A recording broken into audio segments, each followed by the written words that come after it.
This is Richard Thorndike with BS News for this Monday, the 8th of August, 2011. And away we go. Dateline, the poorhouse. Over the weekend, the credit ratings agency Standard & Poor's downgraded the credit rating of the United States from its former AAA rating.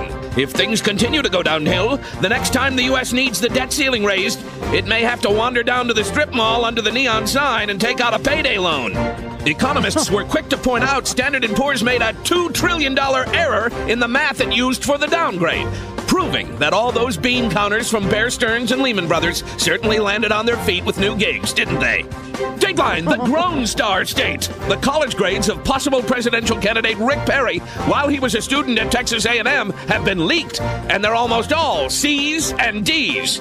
Perry's handlers aren't worried, though, pointing out that no matter what, he'll never be the dumbest guy to ever be governor of Texas.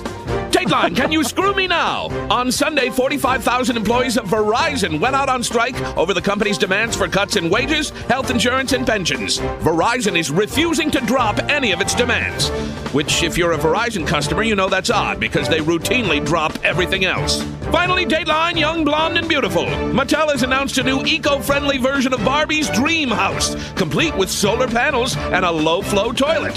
The low-flow toilet is a natural for Barbie, since neither she nor Ken have any external organs for the elimination of bodily waste.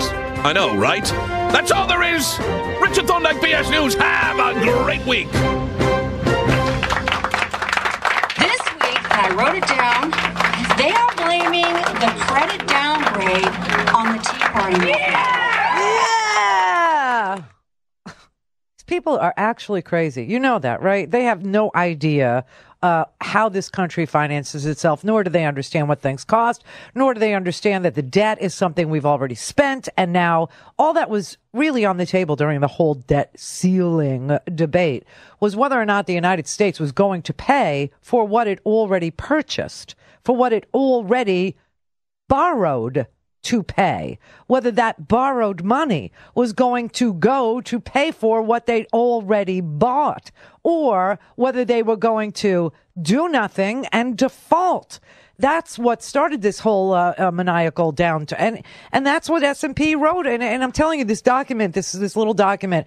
Now, you know, nobody really read the deal. Remember the deal, the compromise deal? No one read it. You know that. I told you the Tea Party and these freaky Republicans violated their own contract, Pledge to America. Remember the Pledge to America? It was John Boehner on the floor of the House screaming, "Was this done with transparency? Hell no. Was this done in an open fashion? Hell no. Did you read this bill?" They were like, "Yes." He went, "Hell no, you didn't." Right? Because they were like not sure, even in the follow along, what they were supposed to say.